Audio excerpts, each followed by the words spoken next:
विजय जी, कैसी लग रही है फेस्टिवल डिमांड यहाँ से आते हुए शुरू होते हुए, क्योंकि सितंबर के महीने से जो ये शुरुआत होगी हम इसको साल के अंत तक यहाँ पर आता हुआ देखेंगे, दिसंबर तक देखेंगे। शादियों का सीजन भी है, विंटर में या वैसे भी यहाँ पर डिमांड बढ़ जाती है।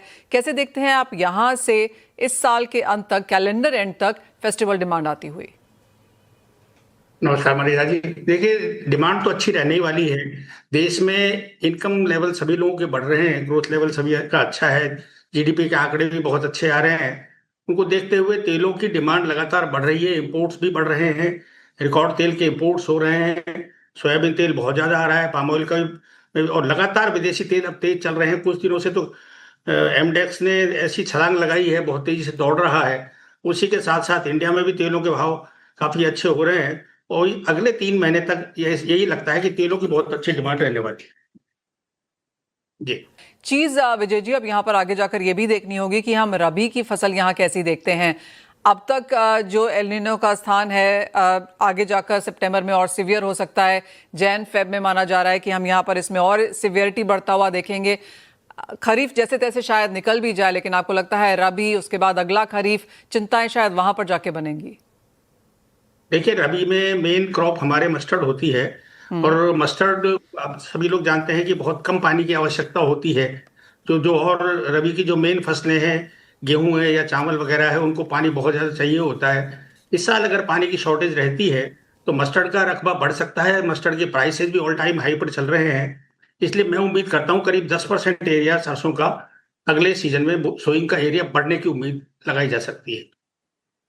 ऑयल सीड्स की बात मैं स्पेशली कर रहा हूँ, और इसकी वजह से गेहूं और चने का हो सकता है रकबा कुछ घटे भी।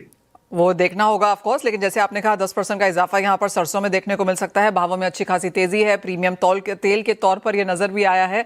तो प्राइसेस लेकिन बढ़ते हुए नजर आएंगे, वो एक चीज हम यहाँ पर सभी बात कर रहे हैं।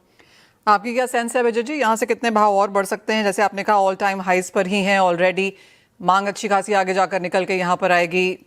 इनकम ग्रुप्स यहाँ पर बड़े हैं, खर्चे ज्यादा होने लगे हैं, लोग बाहर बेहतर खाने लगे हैं, लेकिन कितना प्राइस राइज आपको लगता है विद इन कंफर्ट जोन होगा?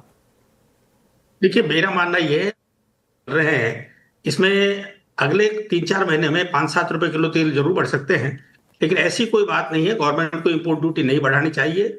हम देश में ऑलरेडी बहुत ज्यादा तेल पे इम्पोर्ट डॉलर्स में खर्च कर रहे हैं और देश में प्रोडक्शन बढ़ाने की आवश्यकता भी है।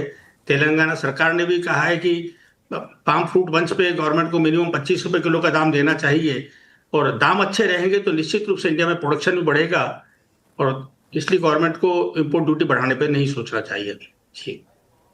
ऑल राइट, तो as of now prices within comfort zone है, माल काफी ज्यादा पड़ा हुआ है। प्राइसेस एज ऑफ नाउ, या सरकार को यहाँ पर ड्यूटी कम करने की जरूरत नहीं है, क्योंकि इन एनी केस यहाँ पर काफी माल आ रहा है। जैसे कहा गया 15 से 16 लाख टन है, लेकिन आगे जाके भाव कितने बढ़ते हैं, एल नीनो का एग्जैक्ट इंपैक्ट यहाँ पर मार्केट्स पे क्या होता है, वो ऑफकोर्स यहाँ पर वॉच करना होगा, क्योंकि सरकार की नजर यहाँ पर लगातार सभी कमोडिटीज पे है। ऐसी काफी सारी स्टेटमेंट्स, रादर कॉन्वर्सेशंस भी यहाँ पर मालूम पड़ी हैं कि हो रही हैं कि सभी कमोडिटी पर उनकी नजर है, कितना क्या बढ़ता है, क्या मेजर्स लिए जा सकते हैं, उस पर कुछ बातचीत भी शायद जारी है। लेकिन एज ऑफ नाउ इंडस्ट्री को नहीं लगता कि कुछ जरूरत है या इमीडिएटली कुछ होने वाला है। Of course as of now आगे जाकर प्राइसेस क्या रहते हैं वो एक थोड़ी सी अनसर्टनिटी है, उस पर हमारी नजर भी रहेगी।